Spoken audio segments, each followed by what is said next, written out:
साकारला गेला। या ठिकाणी आपण सांगितलं की आम्ही बाईक रॅलीच्या माध्यमातून या कार्यक्रमाला आलो।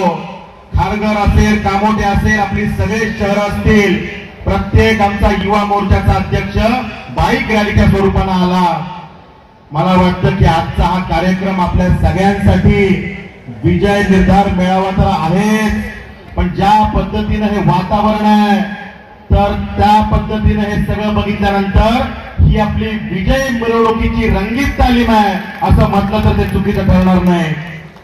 आणि त्यामुळे खऱ्या अर्थानं जोश आणि जल्लोष आज या ठिकाणी दिसतोय। आणि त्यामुळे खरं तर युवा या शब्दामध्ये प्रचंड ताकद आहे।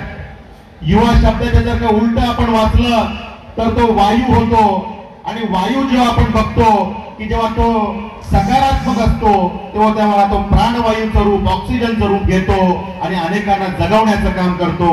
पण हाच वायू जेव्हा आउट ऑफ कंट्रोल जातो, त्याच्यावरती आपला ताबा राहत नाही, तो नकारात्मक होतो, तेव्हा तो अनेक शहरं वादळाच्या माध्यमातून उद्ध्वस्त करून टाकतो। आज ही जेव्हा युवा शक्ती आम्ही बघतो तेव्हा खऱ्या अर्थानं या पनवेल विधानसभा क्षेत्रामध्ये प्राणवायूचं काम करणारा आमचा युवा आहे, समाजाचं कल्याण करणारा आमचा हा युवा आहे। आणि ही निवडणूक जेव्हा युवांनी हातात घेतलेली आहे तेव्हा विजय तर आपला नक्की आहे, फक्त आता मार्जिन किती राहते, लीड किती राहतो हा प्रश्न त्या ठिकाणी उरलेला आहे। त्यामुळे मी आपल्या सगळ्यांना त्या ठिकाणी शुभेच्छा देतो।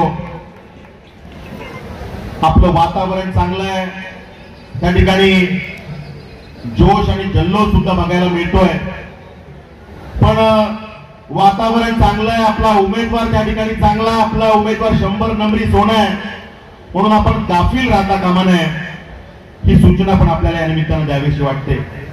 म्हणजे त्या ठिकाणी आपण बघितलं की लोकसभेला आपलं चांगलं वातावरण होतं, पण विरोधक जेव्हा त्यांच्या पायाखाली जमीन सरकते तेव्हा कुठल्या थराला आणि कुठल्या स्तराला जातात याचा एक ट्रेलर आपण त्या ठिकाणी लोकसभेला बघितलेला आहे। आणि त्यामुळे रडीचा डाव आता कदाचित पनवेल विधानसभेत सुद्धा सुरू झालेला दिसतो। कुठेतरी काहीतरी आभास तयार करायचा, नकारात्मक गोष्टी कुठेतरी पेरायच्या असा प्रयत्न पनवेल विधानसभेत सुद्धा होतोय, भविष्यात अजूनही होऊ शकेल। आणि त्यामुळे आमच्या युवा शक्तीने आता जागरूक राहण्याची गरज आहे, आमच्या युवा शक्तीनं सतर्क राहण्याची गरज आहे। आणि त्या ठिकाणी जेव्हा युवा सतर्क असतो, युवा त्या ठिकाणी संवाद आणि संपर्कात असतो, जनतेच्या प्रत्येक घटकाशी जाऊन आमचा युवा जेव्हा संवाद आणि संपर्क करतो तेव्हा या आभास निर्मितीला कुठलीही जागा उरत नाही। आणि त्यामुळे युवांनी आता हा विषय हातात घेण्याची गरज आहे। आपण बघितलं की लोकसभेमध्ये आमच्या दलित बांधवांना गुमराह केलं गेलं, आमच्या मुस्लिम बांधवांना गुमराह केलं गेलं, त्या ठिकाणी आमच्या आदिवासी बांधवांना गुमराह केलं गेलं।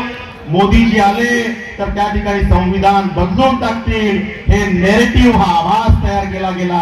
आणि हा आभास इतक्या वेळा हॅमर केला गेला, सारखा सांगितला गेला आणि एक वातावरण असं झालं की खरंच मोदीजी आले तर असं होईल की काय, हा आभास काही जणांना खरा वाटायला लागला। मित्रांनो, एखादी गोष्ट जेव्हा वारंवार सांगितली जाते तेव्हा ती खोटी गोष्ट सुद्धा खरी वाटायला लागते, ही एक ह्युमन टेंडन्सी आहे। आणि त्यामुळे आपण या बाबतीमध्ये सतर्क राहिलं पाहिजे।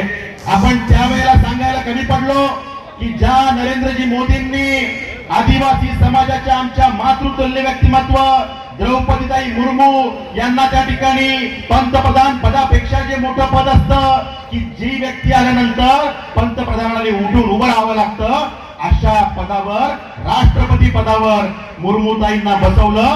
ते त्या ठिकाणी मोदीजी आदिवासी समाजाचा अपमान कसा करू शकतील हे सांगण्यामध्ये आपण कमी पडलो।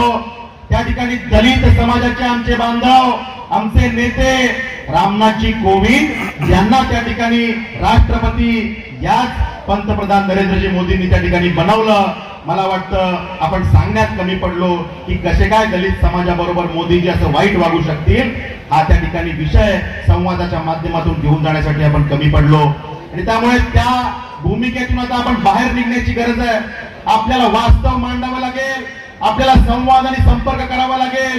जो प्लॅटफॉर्म आपल्याला मिळेल, तो प्लॅटफॉर्म मीडियाचा असेल, तो प्रिंट मीडियाचा असेल, तो डिजिटल मीडियाचा असेल, तो सोशल मीडियाचा असेल, किंवा आपल्या कट्ट्यावरच्या नाक्यावरच्या गप्पा असतील, प्रत्येक गोष्टीमध्ये हे फेक नेरेटिव्ह थेट नेरेटिव्हच्या माध्यमातून हाणून पाडावे लागतील आणि ती जबाबदारी आपल्या युवा शक्तीला हातात घ्यावी लागेल.